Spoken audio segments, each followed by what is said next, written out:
Amin Ellal, 33 ans, ex-joueur, entraîneur actuellement et créateur de contenu football. Mes débuts, c'était à l'école de football de l'ONE, donc l'Office national d'électricité. J'ai été notamment coaché par Ellal Noumir, ex-international, qui a joué au TAS, et Bouinini Diarraja aussi notamment.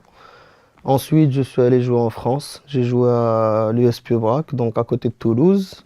Ensuite, encore une fois, je suis revenu au Maroc pour jouer en 3e division Fned Chab.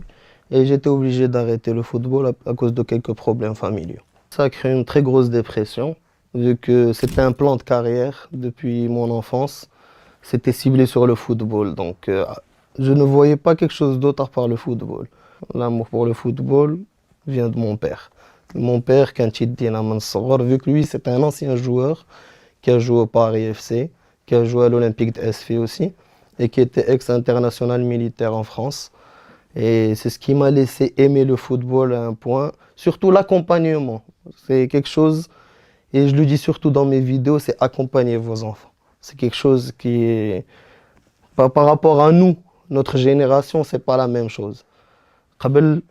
لي بارون ما بغاوش تلعب كره علاش حيت ما كانش فلوس في كره ما كانش هادشي كامل دابا هادشي كلشي موفر للناس باش يلعبوا كره وهادشي كامل alors que nous non pour éviter tout simplement les erreurs que j'ai fait moi quand j'étais jeune parce que notamment d'arrêter le football je l'ai fait à cause de كيف تنقولوا العقل ديال الصغر العقل ديال الصغر مشكل كبير كنا ما كناش نبغيو نسمعوا بزاف ديال الحوايج c'est ce qui m'a laissé dire dans ma tête faire des vidéos et éviter aux jeunes d'abord اللي كاينين actuellement اللي باغيين يلعبوا الكره ما يديروش les mêmes erreurs مثلا un exemple ديال وداد الراجا moi ma plus grosse erreur c'était de pas signer في الراجا j'ai eu une opportunité de jouer au Raja quand j'avais 14 ans et j'ai refusé vu que j'étais Wydadi alors que c'est une très très grosse erreur vu qu'un plan de carrière il ne faut jamais faire ça faut directement واخا يقولوا لك لعب في العيون مشيت تلعب في العيون داخله ما كاين حتى شي مشكل si tu veux jouer au foot il faut faire ça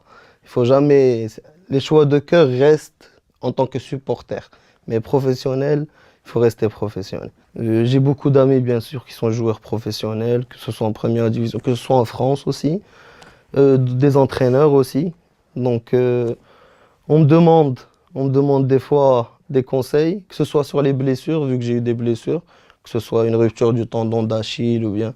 Et on me demande des conseils et j'essaye d'aider au maximum et c'est ce qui me fait plaisir. Donc, داكشي اللي تيخليني نقول continue هاد les vidéos راه ça aide les gens. C'était sur un coup de tête. C'était le préjugé اللي دوينا عليه ديال غليظ تيلعب كورة. Et moi je détestais ça. Vu que j'étais pas comme ça avant, je me disais pourquoi les gens jugent alors que j'ai commencé d'abord par mes vidéos en tant que joueur. Je jouais foot à 5, et une fois, une vidéo, elle a fait 1 million de vues. Et ça y est. Mais moi, je cherchais pas la notoriété, ça. C'était juste pour le fun, comme on dit. Et après, j'ai commencé à donner des conseils et j'ai vu aussi que ça a fonctionné. J'ai continué comme ça.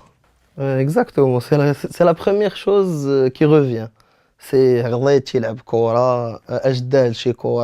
c'est toujours les préjugés toujours l'image sans connaître la personne on juge une personne sans connaître et c'est toujours la même chose le poids est lié à l'alimentation alors que ça n'a rien à voir moi par exemple je suis atteint d'une maladie qu'on appelle l'insulinorésistance c'est ce qui me laisse prendre du poids mais qui ne m'empêche pas de jouer au foot et asthmatique en même temps donc il faut jamais faire la liaison entre poids et alimentation. J'ai commencé par mes diplômes d'entraîneur. J'ai obtenu déjà mon premier diplôme qui est la licence D de la Fédération marocaine de football ainsi que de la CAF. Et je suis aussi entraîneur maintenant d'une équipe qui s'appelle Enfa City, qui joue dans une ligue privée, on va dire ça comme ça, et qui me laisse développer mon potentiel en tant qu'entraîneur. Et Inch'Allah, par la suite, passer mes prochains diplômes pour pourquoi pas une fois intégrer le monde professionnel. Mon rêve, Saraha, c'est pourquoi pas un jour entraîner le Wydad. Saraha, ça c'est un des rêves ultimes en tant qu'entraîneur vu que je suis Wydadi. Pourquoi pas un jour aussi aller entraîner en Europe, même si c'est très très difficile.